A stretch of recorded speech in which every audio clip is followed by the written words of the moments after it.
여기 이제 말씀을 같이 보도록 하겠습니다. 오늘 주신 하나님의 말씀 골로새서의 말씀입니다. 골로새서 1장 15절에서 18절까지의 말씀입니다. 찾으셨으면 아멘. 골로새서 1장 15절 같이 읽습니다. 그는 보이지 아니하는 하나님의 형상이시요 모든 피조물보다 먼저 나신 이시니 만물이 그에게서 창조되되 하늘과 땅에서 보이는 것들과 보이지 않는 것들과 혹은 왕권들이나 주권들이나 통치자들이나 권세자들이나 만물이 다 그로 말미암고 그를 위하여 창조되었고 또한 그가 만물보다 먼저 계시고 만물이 그 안에 함께 섰느니라. 그는 몸인 교회의 머리시라. 그가 근본이시요 죽은 자들 가운데서 이는 친히 만물의 으뜸이 되시니요. 아멘. 이 시간에 이제 김재원 목사님 나오셔서 내가 만난 예수님이라는 제목으로 말씀을 전하실 텐데 말씀 잘 전하게 해주시고 우리의 마음이 활짝 열려서 말씀을 받게 해달라고 이 시간 간절한 마음으로 잠시 동안 기도하는 시간 같습니다. 하나님 아버지 하나님, 오늘도 우리를 불러주시고 주님 앞에 모여서 주의 말씀을 대하며 특별히 성탄 예배로 주님 앞에 영광 돌리게 하시니 감사합니다. 오늘 이 시간 주님 오셔서 각 사람의 마음에 주의 사랑과 은혜를 부어주시고 우리가 눈을 들어 주님을 배우는 귀한 시간, 우리 마음을 다하여 주님 앞에 영광 돌리는 귀한 시간 될 수 있도록 함께 하시며 주님 홀로 영광 받아 주옵소서. 예수님의 이름으로 축복하며 기도합나이다. 아멘. 할렐루야. 아멘. 오늘 특별히 예수님의 탄생을 기념하는 이제 성탄 예배로 드리게 됩니다. 예수님이 과연 12월 25일 날 태어나셨는가? 여러분 우리가 이제 그 생일을 할 때 저도 생일을 음력으로 세다가 양력으로 셌습니다. 왜냐하면 요즘 이제 아이들이 음력에 익숙하지 않아서 양력으로 해야 그래도 부모 생일을 좀 챙기지 않겠나 이런 생각으로 생일을 양력으로 바꿨습니다. 저희 이제 형제들 중에도 보면 다들 이제 그렇게 바꿨더라고요. 그럼 과연 예수님의 생일날은 12월 25일일까? 그럼 뭐 역사적으로 사실 뭐 증명된 이야기는 아닙니다. 어떤 이제 예전에 이제 로마가 기독교를 국교로 하고 나서 무적의 태양신 날을 이제 기념해서 그때를 12월 25일, 그러니까 동짓달이고 가장 어둠이 짙었을 때, 그때 이제부터는 동지가 지나고 나면 낮이 길어지잖아요, 그죠? 그래서 그때를 기념해서 예수님의 태어나신 날로 정하자라는 이제 그런 이야기도 있고, 또는 3월 25일 날이 이제 수태고지받은 그날이기 때문에 그때부터 시작해서 9개월 지나면 12월 25일이어서 그때를 하자라는 그런 얘기도 있고요. 그래서 지금은 우리가 대부분 다 이제 12월 25일로 이제 정하고 이렇게 지내고 있는데 6월 히브리력에 따르면 1월 14일, 그러니까 4월 10일이죠. 우리 달력으로 치자면 그때를 기준으로 해서, 그러니까 예수님이 6월절 만찬을 잡수시고 그다음 십자가에 달리신 그날을 기준해서 이제 역산해서 33년 이제 반의 공생애를 계산하면 히브리 장막절이 되는데 그때가 이제 히브리력으로 7월 15일, 그래서 10월 10일경이라고 해서 10월 10일로 이제 지내는 그런 이제 어떤 교파들도 있습니다. 여기서 이제 12월 25일이 성탄절이냐 맞냐 아니냐 이걸 따지는 것보다는 어떤 날을 기준으로 기념하느냐라고 하는 개념으로 이해하시는 게 좋을 것 같아요. 우리가 이제 아까 말씀드린 것처럼 생일날을 정하지만 정확하게 그날 태어났느냐? 아니잖아요. 그래서 그때가 아니기 때문에 우리는 그 취지를 이제 공감하고 하나님께 감사를 드리고 우리를 위해서 이 땅에 오신 예수님을 기념하는 그런 시간을 갖는 것이 바람직하겠다라는 생각을 갖습니다. 우리가 이제 말씀을 대합니다. 성경을 읽고 또 설교 말씀을 듣습니다. 우리가 이렇게 모여서 이 추운 날 같이 모여서 찬양을 드리고 예배를 드리고 말씀을 듣는 이유는 우리가 예수 그리스도를 알기 위해서 그렇습니다. 우리의 주 만왕의 왕 되신 예수 그리스도가 어떤 분이신가 그 그리스도를 알기 위해서 그렇습니다. 그래서 요한복음 17장 3절에 보면 영생은 곧 유일하신 참 하나님과 그의 보내신 자 예수 그리스도를 아는 것이다 라고 말씀하고 있습니다. 우리의 신앙은 아는 것부터 시작된다라는 겁니다. 우리가 예수님을 사랑하기 전에 먼저 주님이 사랑하셨다라는 사실을 우리는 뒤늦게 알게 되면서 그 사랑을 깨닫게 되는 것이죠. 그래서 우리가 이와 같이 예수님을 알게 되면 바르게 알게 되면 바르게 믿게 되고 이 믿음을 통해서 시련과 시험을 이길 수 있는 능력을 갖게 된다는 겁니다. 그래서 이 성탄절을 맞이하면서 우리의 관심은 바로 하나님께 예수 그리스도께 나아가야 된다는 겁니다. 오늘 설교 제목이 내가 만난 예수님입니다. 아마도 여러분들은 이 제목을 듣고 김재현 목사가 만난 예수님을 간증할 것 같다라는 생각을 하셨다면 오산입니다. 오늘의 주제는 내가 만난 예수님을 누가 물어본다면 당신은 어떤 예수를 만났습니까? 라고 물어본다면 우리가 무슨 말을 할 것이냐 한번 되돌아보자 라고 하는 취지입니다. 여러분 과거에 군사정부 시제에 성탄절을 맞이하게 되면 그날만 통금이 해제됐습니다. 교회가 새벽성을 돌아야 되니까 그래서 정부가 이제 통금을 해제해 주었습니다. 그러니까 통금을 다 이해를 하시죠? 젊은 친구들한테 통금을 얘기하면 전혀 이해를 못하겠지만 통금을 계속 이제 하다가 그날 하루 통금이 없어지니까 그냥 완전히 해방이 되는 거죠. 해방의 불출구가 되는 겁니다. 용왕의 불출구가 되어서 사람마다 친구들을 만나고 연인을 만나고 그러면서 교회도 북적북적하지만 세상도 북적북적하는 그런 시대를 지났습니다. 그리고 시절이 점점 지나면서 한때는 그런 얘기가 있었죠. 야, 한국에서는 성탄절 날 예수님을 찬양하고 예수님을 기리는데 일본은 산타를 이제 기린단다. 이런 얘기가 나서 야, 저런 나라도 있구나 라는 얘기를 한 적이 있습니다. 제가 생생하게 기억합니다. 일본에 가면 일본 사람들은 예수를 모른대. 성탄절이 무슨 날이냐 그러면 산타가 오는 날이다 라고 얘기한다. 그러면서 일본을 좀 비웃었습니다. 그런데 오늘날 우리나라가 어떻게 됐습니까? 대부분 성탄절의 의미가 완전히 퇴색되고 있죠. 성탄의 기분을 가장 잘 드러내는 곳이 어디입니까? 홈쇼핑입니다. TV를 틀면 다른 데는 성탄절 노래가 안 나와요. 그런데 홈쇼핑을 하면 그냥 성탄절 분위기가 제대로 납니다. 상업적으로 타락되어 있다는 것이죠. 그래서 이 성탄절의 의미 자체가 산타로 대체되면서 점점 그 의미가 쇠퇴되다가 이제는 더 이상 산타 마귀가 손댈 게 없어지는 거예요. 그러니까 어떻게 되냐? 이 성탄절에 대한 개념들은 경제적인 것으로 빠져버렸고 이제는 할로윈 축제로 모든 관심이 가버려서 이제는 본격적으로 악한 원수의 형상들 자체가 드러나게 됐던 것 같은 그런 생각이 듭니다. 과거에는 교묘하게 드러났지만 이제는 대놓고 얘기하는 거죠. 옛날에 신천지들이 숨어서 전도했는데 요즘은 대놓고 신천지라고 얘기하면서 하고 있다는 거죠. 그럼 무엇을 반증합니까? 신앙인들이 믿음을 제대로 갖지 못했다. 우리의 믿음이 점점 힘을 잃고 있다라는 생각을 갖게 되더라라는 겁니다. 오늘 우리는 예수 그리스도를 알아야 되겠습니다. 어떤 형식이나 어떤 제도나 어떤 힘이나 돈이나 이런 것들을 다 뛰어넘어서 우리의 믿음, 그 믿음의 근원이 되시는 예수님이 누구신가? 그래서 누군가가 우리에게 믿음의 도에서 묻는다면 네가 믿는 것이 뭐냐라고 묻는다라고 한다면 우리가 얘기할 것들이 있어야 되지 않겠나라는 것이죠.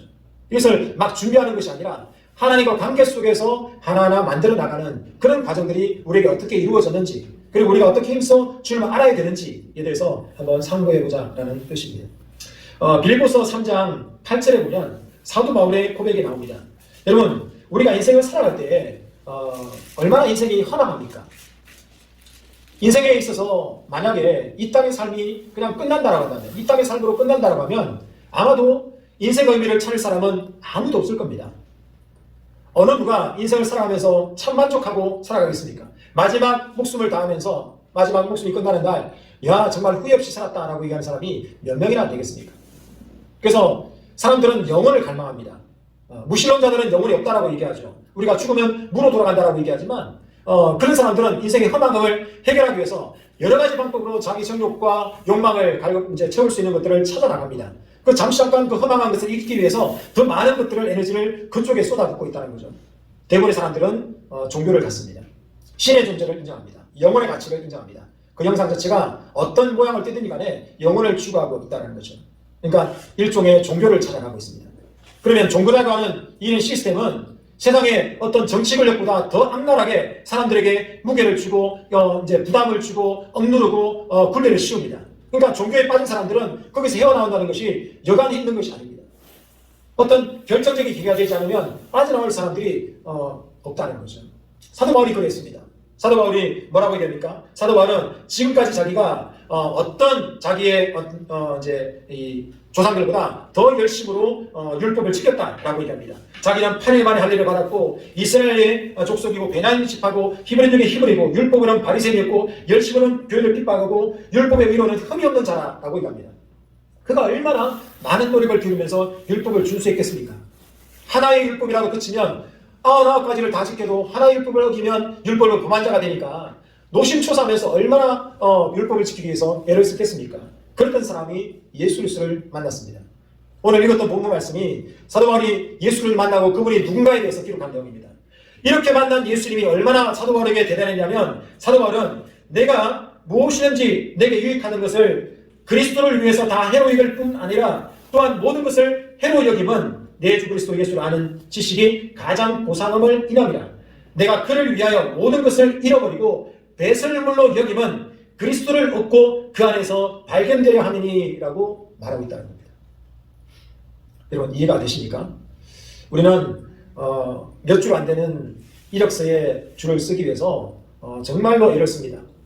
학생들은 자격증을 따기 위해서 또 직장을 다니는 사람들은 경력을 쌓기 위해서 몸부림피면서 이력서에 한 줄 한 줄을 쓰고 그 다음에 어떤 유명 강사를 소개할 때는 이 강사님은 어디를 재학하셨고 어디를 다니셨고 어디를 담당하셨고 이런 얘기를 하면서 그 사람의 양력을 막 얘기합니다. 그런데 사도 바울은 지금까지 이렇게 자기가 노심초사하면서 지켜왔던 종교적인 그런 거리와 어떤 자기의 이 입지 자체를 배설물로 여겼다라는 겁니다. 여러분 배설물을 자랑스럽게 여긴 사람이 누가 있겠습니까?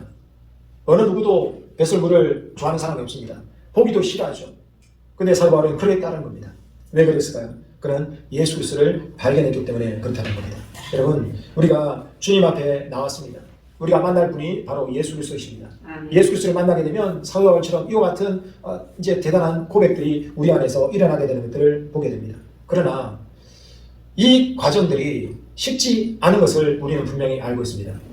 여러분 좋아하는 영화를 하고 재밌는 드라마를 하게 되면 12시가 지나도 1시가 지나도 2시가 지나도 그 드라마에 빠지고 영화에 빠져가지고 좋아하는 책에 빠져가지고 밤을 이렇게 새버리는 그런 모습들을 우리는 많이 경험하지 않습니까? 그런데 성경책을 한번 펼쳐보십시오. 성경책 펼치는 순간 몇 줄도 읽지 않았는데 같은 줄을 계속 읽고 있는 자기 모습을 발견해요. 한 줄 읽고 깜빡 졸다가 또 그 자리를 다시 읽어요. 왜 이렇게 성경은 진도가 안 나가나 생각하고 보니까 졸다가 있다 보니까 그냥 늘 그 자리에요. 그러다 보니까 하는 얘기가 성도님 요즘 잠이 안 오십니까? 그러면 성경책을 펼쳐보십시오. 직방입니다. 어떤 수면제보다 효과가 탁월한 게 이 성경입니다. 라고 얘기하는 이야기를 들지 않습니까? 여러분 왜 그럴까요? 우리의 귀와 우리의 마음은 세상적인 자극에 많이 길들여 있습니다. 여러분 좋은 음식을 먹어보십시오. 우리가 하는 얘기가 야, 이 음식은 참 몸에 좋은 것 같다. 그 말은 무슨 말입니까? 맛이 없다는 얘기입니다. 세상적인 음식은 달고 쓰고 짜고 맵고 시고 이런 맛들을 우리 혀에 감각을 주고 있다는 거죠. 근데 우리 몸에 좋은 것들은 어떻습니까? 자극이 덜하다는 겁니다. 먹어도 혀를 즐겁게 하는 것들이 별로 없는 것들을 보게 돼요. 오늘 이사야서 42장을 보면 주님이 이렇게 말씀하십니다. 내가 붙드는 나의 종, 내 마음에 기뻐하는 나의 택한 사람을 보라. 내가 나의 신을 그에게 주었은즉 그가 이방에 공의를 베풀리라. 그는 외치지 아니하며 목소리를 높이지 아니하며 큰 소리로 그리에 들리지 아니하며 상갈대를 끄지 아니하고 꺼져가는 등불을 끄지 아니하며 진리의 공의를 베풀 것이며 그는 쇠하지 아니하며 낙담치 아니하며 세상에 공의를 세우게 이르리니 섬들이 그 교훈을 악마하리라 라고 말씀하고 있습니다. 오늘 이 말씀을 보면 그는 외치지 않는다는 겁니다. 목소리를 높이지 않는다는 겁니다. 그 소리로 그리에 들리기에 아니한다라고 말씀하고 있습니다. 무슨 말이냐면 주님의 말씀 자체가 귀 기울이지 않으면 들리지 않는다는 겁니다. 예배당에 나와도 설교를 듣는다 하더라도 몇 구절이나 우리 마음속에 새겨집니까? 잘 들리지 않습니다. 우리의 귀와 우리의 눈은 자기 자극적인 것에 꽂혀서 하나님의 음성이 잘 들리지 않습니다. 어제도 제가 방에 들어가서 이제 설교 준비한다고 이렇게 하고 있는데 바깥에 거실에서는 가족들이 TV를 보고 있는 거예요. 열심히 설교를 준비하다가 TV 소리가 들리니까 그쪽에 귀가 쏠려요. 여러분 예배 시간에 예를 들어서 예배 시간에 설교를 하고 있는데 핸드폰이 왔어요. 문자가 왔습니다. 그러면 그 문자를 읽고 있는 순간에 설교 말씀이 들려가지고 문자를 놓친 적이 있으신가요? 절대로 그렇진 않죠. 그 이야기는 우리의 귀와 우리의 마음들은 육체를 입고 있어서 육체적인 것들에 쏠리기에 더 쉽다라는 겁니다. 그러면 가망이 없나요? 우리는 마음과 뜻과 성품을 다해서, 다시 말하면 애를 써서 여기에 집중하려고 노력해야 된다는 겁니다. 설교 시간에 졸음이 많이 오죠. 옛날에 제가 교육전도사 시절에 예배 시간에 교육전도사 앞에 앉아가지고 졸고 있다가 목사님한테 혼난 적도 있습니다. 졸만하죠. 왜냐하면 목사님 설교가 시덥지 않거든요. 네? 신학교에서 열심히 배우고 그러는데 목사님은 폐캐몬 소리나 계속하고 있는 거예요. 그리고 교육전도사 시절에 새벽같이 와가지고 일주일 내내 이제 공부하고 새벽같이 와가지고 또 찬양인도 하고 청년도 데리고 찬양 연습시키고 그래가지고 막 뛰어다니다가 가만히 앉아있으니까 찾아오는 거는 성령님이 아니라 졸음밖에 없는 거예요. 그러니까 졸고 앉아있는 거죠. 여러분, 대부분의 사람들이 다 그렇습니다. 왜냐하면 우리는 빠르고 급하게 진행되는 세상의 소리에 이미 귀 기울여져 있기 때문에 그렇다는 것입니다. 그러나 예수님의 목소리는 크지 않습니다. 예수님의 목소리는 화려한 말씀씨를 뽐내지 않습니다. 사람의 마음을 흔드는 언변이 말씀 속에 있지 않습니다. 사람의 눈과 귀를 사로잡을 만한 그런 것들이 없다라는 겁니다. 그런데 하나님의 말씀을 들여다보고 있으니 이 말씀이 내 마음을 들여다보고 있다는 사실을 알게 되다는 것이죠. 말씀을 읽다 보니까 꺼져가는 심지와 같은 내 심령을 다시금 일으켜 주시는 주님의 도우심이 경험되더라는 겁니다. 지난주에 저희 둘째가 갑자기 허리가 삐끗해가지고요. 그래가지고 한 2주간을 고생을 했습니다. 아침에 출근하려고 딱 일어났는데 갑자기 허리가 뜨끔하고 나서 딸이가 움직이지를 못하는 거예요. 예전에 저도 똑같은 경험을 했거든요. 날이 추워질 때 그때 한참 제가 이제 바쁜 일이 있어가지고 훈련 받고 막 그러더라고 해서 아침에 일어나려고 딱 하는데 그 순간 허리가 탁 뜨끔합니다. 그러니까 팔을 들지도 못하겠는 거예요. 몸을 뒤척이지도 못하는 거예요. 야, 허리에 힘이 들어가는 순간에 완전 지옥을 경험하는 거예요. 근데 여러분, 오늘 말씀 보면 상한 갈대를 꺾지 아니하며 라고 되어 있습니다. 갈대가 허리가 꺾였다는 겁니다. 갈대의 맛은 어떤 겁니까? 바람이 불 대로 唰 이렇게 흔들리는 겁니다. 아무리 센 바람이 불어도 갈대는 부러지지 않습니다. 근데 그 갈대가 꺾여버렸다는 겁니다. 우리 생이 꺾여버렸다는 겁니다. 대수롭게 움직일 수 있는 이런 세상의 문제들 앞에 그냥 적나라하게 노출돼서 세상을 그냥 온몸으로 부딪히는 것 같은 그러한 괴로움과 고통을 겪고 있다는 겁니다. 빛나는 빛을 바라고 싶은데 내 속에서 나오는 거름밖에 없다는 겁니다. 좋은 관계를 맺고 싶고 사랑하고 싶고 행복하기를 원하는데 입을 열면 전부 다 악한 말만 나오고 관계를 깨뜨리는 말만 나오고 거름만 나온다는 겁니다. 여러분, 등 호롱불이 있는데 거기 심지가 타들어가가지고 거름 날 때를 보지 않습니까? 얼마나 그 거름 연기가 매캐하게 올라옵니까? 불빛이라고는 고작 있는가 없는가는 모를 그런 심지가 타들어가는 그런 모습을 우리가 갖고 있다는 겁니다. 그러면 어떻습니까? 여러분, 꺼버리는 거예요. 꺾인 갈대는 뽑아버리는 겁니다. 문제가 있는 사람은 쳐내는 겁니다. 이게 세상적인 기준이라는 거죠. 왜 그렇죠? 대만 컴퓨터하고 사람은 고쳐 쓰는 게 아니라는 겁니다. 싼 맛에 쓰고 그냥 고장나면 버리는 게 세상의 이치다라는 거죠. 근데 우리 예수님께서는 세상적인 목소리와 세상적인 그런 쾌락에 빠져 있을 때는 몰랐던 그런 주님의 음성을 내가 들을 때가 언제입니까? 들을 때가 언제인가요? 하나님 말씀이 들릴 때가 언제인가요? 인기 좋을 때 들리는가요? 형편이 풀릴 때 잘 들리는가요? 집을 장만해가지고 야 우리 집 진짜 좋다. 그래 날마다 뒷들이하고 그럴 때 주님 음성이 들리는가요? 다 떠나가고 또 기력도 세해지고 아프고 병들고 외로울 때 그때 주님의 음성이 들리더라는 거예요. 그렇지 않나요? 우리 인생에 이런 기회가 오지 않을까요? 여러분, 최악의 저주가 무엇일까요? 저주 중에 최악은 바로 상실한 마음대로 내버려 두는 것입니다. 로마서를 보면 로마서 1장 28절을 보면 또 저희가 마음에 하나님 두기를 싫어하며 하나님께서 저희를 그 상실한 마음대로 내어버려 두사 합당치 못한 일을 하게 하셨으니 곧 모든 불의, 추악, 탐욕, 악의가 가득한 자요 시기, 살인, 분쟁, 사기, 악독이 가득한 자요 수근수근하는 자요 비방하는 자요 하나님 미워하는 자요 농욕하는 자요 교만한 자요 자랑하는 자요 악을 동원하는 자요 부모를 거역하는 자요 우매한 자요 배악한 자요 무정한 자요 무자비한 자라. 어떤 목사님이 이 구절을 쭉 읽으면서 여러분 오늘 시대가 이런 모습 아닙니까? 라고 얘기하는데 부정할 수가 없더라고요. 저주 중에 최고의 저주는, 최악의 저주는 그 상실한 마음대로 내어버려 두는 겁니다.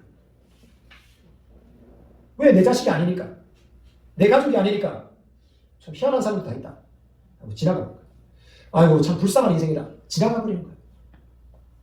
근데 우리 예수님께서는 우리를 끝까지 포기하지 않는다는 겁니다. 그 주님께서는 쇠하지 아니하며 낙담치 아니하며 세상에 정의를 세우기 이르리니 라고 되어 있습니다.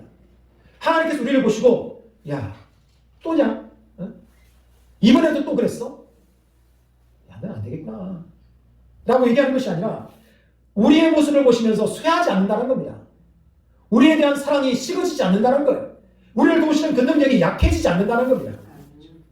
그래서 우리에게 낙담하지 않습니다. 참 저희 아버님에 대한 이야기를 또 해서 좀 죄송하지만 저는 제 아버님에게 트라우마가 있습니다. 제 아버님이 제일 저한테 했던 행동 중에 제 마음에 가장 깊이 있게 박히는 상처 중에 하나가 뭐냐면 말도 안 했어요. 아무 말도 안 합니다. 혀를 차면서 이게 그 한숨 그게 자체가 제 마음속에 너무 깊이 있게 박힙니다. 아버지에 대해서 용서가 안 됐습니다. 아버지에 대해서 용서한 게 불과 몇십 년 전이에요. 근데 우리 하나님께서는 우리에게 대해서 낙담하지 않는다는 겁니다. 어휴, 하지 않는다는 거예요. 하나님의 사랑이 쇠하지 않는다는 겁니다. 우리를 붙드시는 능력이 약해지지 않는다는 거예요. 우리에 대해서 낙담하지 않는다는 겁니다. 우리를 분명히 꺾여버렸어요. 심지가 타들어가고 있는 꺼져가는 등불 같은 그런 존재였어요. 등불이라고 하는 존재 자체도 이미 기능을 상실해버렸어요. 근데 주님께서 포기하지 않는다는 겁니다. 심지를 돋구어주시고 우리에게 기름 부어주시고 그래도 혹시나 꺼질까 혹시나 빛이 약해질까 노심초사하면서 보신다는 겁니다.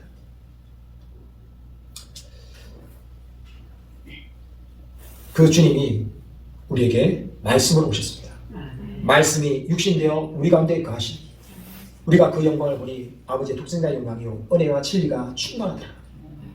여러분 오늘 우리가 읽었던 본문 말씀에 사도 바울은 예수님에 대해서 얘기하고 있습니다.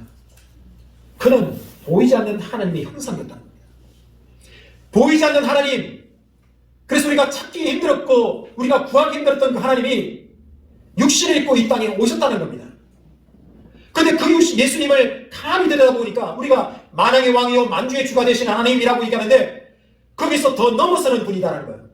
왜 이 우주 만물이 창조됐습니까? 예수님 때문에 창조되었습니다. 예수님으로 말미암아 창조되었습니다. 모든 왕권과 주권이나 통치자들과 권세자들이 만물이 그로 말미암고 그를 위해서 창조되었고 그 만물보다 먼저 계신 분이 바로 예수님이다. 만물이 그 안에 있구나라는 사실을 알게 됐다는 것이죠.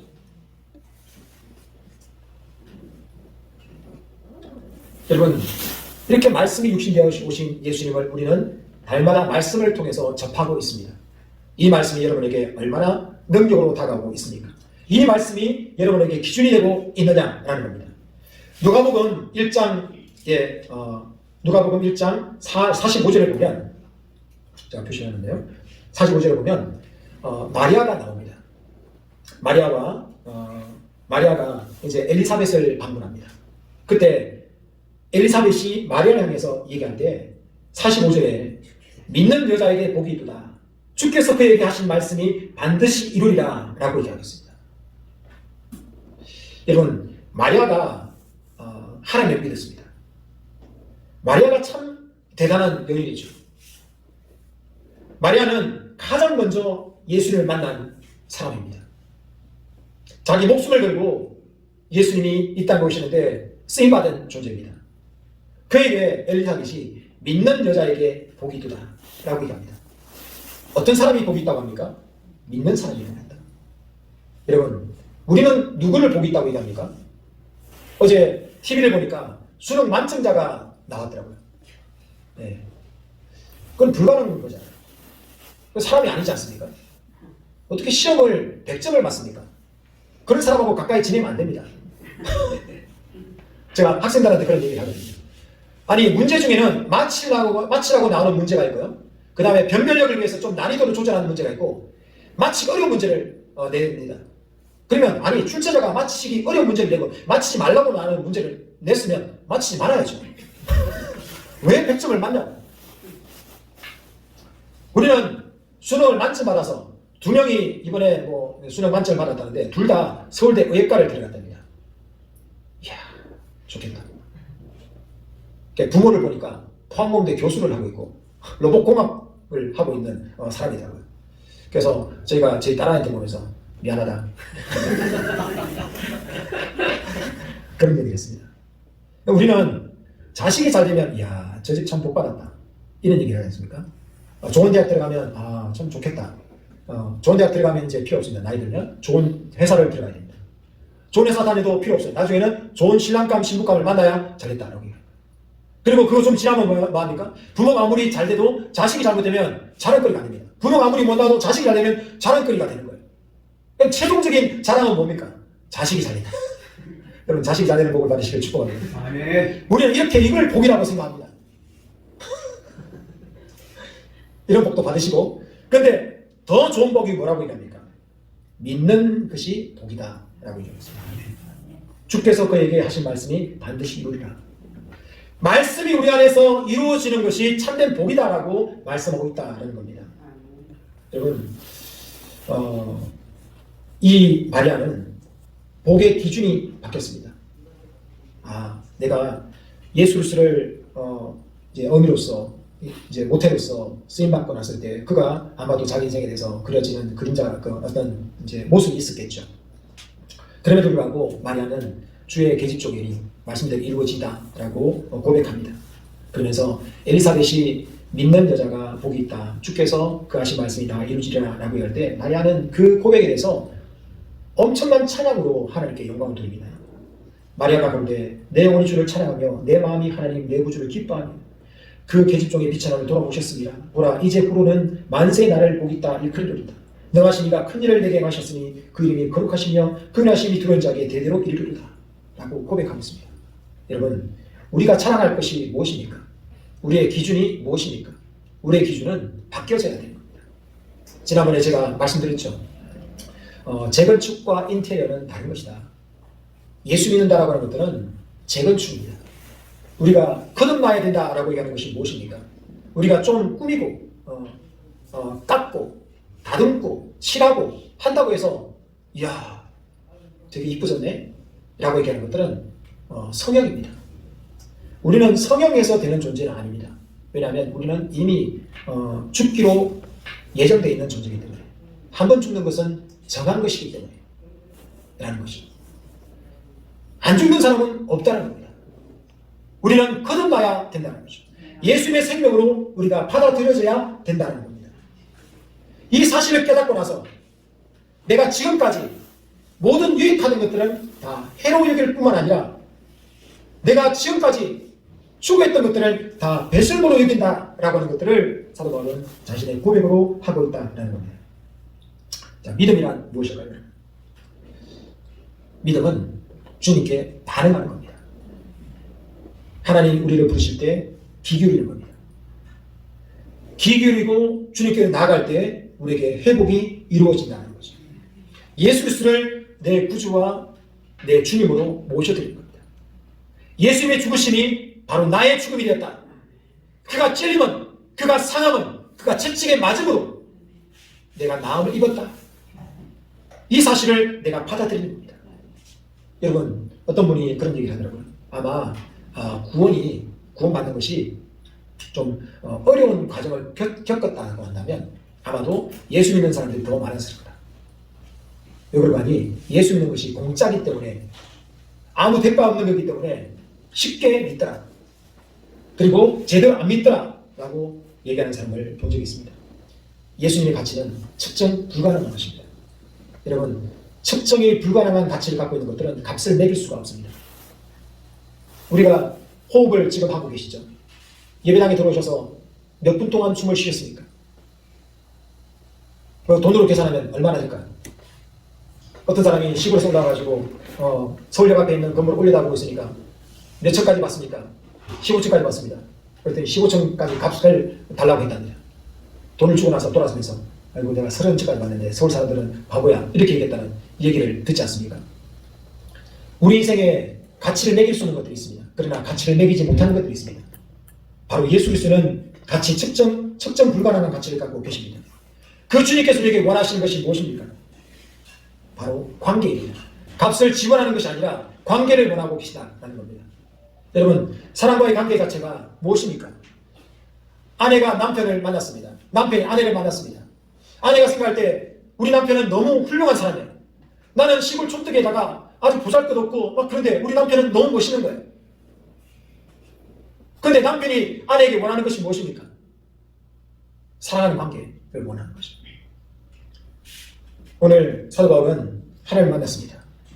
지금까지 율법 속에 있었던 율법을 지키기 위해서 정말 애간장을 녹이면서 노심초사하면서 살았던 그 인생 자체가 이제는 복음으로써 자유케 되었다는 사실을 알게 됐다는 겁니다. 근데 그 만난 예수님이 자기가 핍박했던 예수님이 창조주가 되시고 창조의 근원이 되신다는 사실을 알게 됐습니다. 이러한 고백을 그는 갖고 이제 살아가고 있게 되었다는 거죠. 그러면서 금성에 기울이면서 주님의 사랑이 그의 마음에 부어지는 것을 보게 됩니다. 예수 믿는다라고 하는 것들은 내가 바뀌는 것이 아닙니다. 내가 변화되겠다고 몸부림치는 것이 아닙니다. 주님께 접붙임 바 되어 있는 것입니다. 내가 노력해서 뭔가를 쌓아서 어떤 대가를 지불해서 신앙생활하겠다. 그런 종교입니다. 예수 그리스도를 우리가 바라보고 그 주님 음성에 기울이고 주님 앞에 나올 때 깨달아지고 경험되어짐으로 사랑의 관계가 깊어지는 것, 이것이 주님이 원하시는 것입니다. 여러분, 세상에 다니다 보면 잘나고 똑똑하고 멋지고 사랑스러운 사람들이 참 많이 있습니다. 근데 집에 와보니까 정말 속썩이고 말 안 듣는 애가 있어요. 근데 세상에 잘나고 똑똑한 사람들이 관심이 가나요? 지금 말 안 듣고 떼쓰고 문제 일으키는 내 자식이 더 관심이 가나요? 관계 때문에 그렇습니다. 하나님은 우리를 관계로 보십니다. 평가하지 않으시고 비교하지 않으면서 밥도 얻어먹고 이제 사도행전처럼 하겠다라고 해가지고 후배하고 저하고 두 명이 짝을 졌고 이제 같이 신앙생활했던 형제자매들이 다 흩어졌어요. 그래가지고 하루 왼종일 하룻밤을 지냈습니다. 1박 2일로 전도에 갔어요. 그러니까 집에 가가지고 전도하고 다 같이 모였습니다. 근데 제가 너무 창피했어요. 제가 같이 갔던 그 후배는 다리 밑에서 박스를 깔고 거기서 잠을 잤는데 같이 모여서 간증하는 사람 보니까 밥을 얻어먹었다, 잠을 잤다, 그 다음에 성령을 받았다 이런 얘기를 하는데 너무 창피한 거예요. 같이 따라갔던 저를 리더라고 믿고 따랐던 그 후배 볼 면목이 안 선 거예요. 우리가 주님 앞에 설 것입니다. 우리는 인생을 지내면서 어떤 예수님을 만났습니까? 모여서 내가 만난 예수님을 얘기한다면 어떤 간증을 여러분들 하실 수 있겠습니까? 간증을 만들어내라는 것이 아닙니다. 목소리를 높이지 않으시고 외치지 않는 그 예수님의 음성에 우리가 귀를 기울일 때 나의 하나님, 나의 예수 그리스도를 만나게 되고 그 예수님에 대해서 이야기할 수 있게 됩니다. 어제 아는 목사님을 만나서 이제 대화를 하는 동안에 그 목사님의 간증을 들었어요. 간증을 들었는데 참 마음이 따뜻해졌습니다. 보통 간증을 들으면 좀 죄송한 얘기지만 MSG를 좀 많이 치는 간증들이 있거든요. 특히나 목사님을 만나서 얘기하다 보면 하나님 하셨다라고 얘기하는데 은근슬쩍 자기 자랑이 들어간 간증들이 많이 있는데 그 목사님의 간증은 그냥 순수한 간증 그대로였습니다. 우리가 예수님의 음성에 귀를 기울이고 그분 앞에 우리가 나아가게 되면 우리는 어떤 자극적인 내용은 아니지만 사람의 마음을 감동할 수 있는 나만의 예수님의 메시지를 갖게 됩니다. 오늘 성탄절을 맞이하는 우리 모두에게 우리 심령에 찾아오신 그 예수님에 대한 나의 고백이 있을 수 있는 오늘 본문 말씀처럼 사도 바울이 고백했던 이런 고백은 아니다 하더라도 내 삶 속에서 경험하는 예수님, 누가 너 교회 다닌다면서 왜 교회 다니냐 라고 묻는다면 얘기할 수 있는 것들이 있는 그런 은혜가 있기를 예수 그리스도 이름으로 축복합니다. 아멘. 그러기 위해서 매일매일의 삶 가운데 말씀 들을 때, 예배 드릴 때 주님의 음성에 귀 기울일 수 있는 우리 모두가 되기를 예수로 축복합니다. 기도하겠습니다.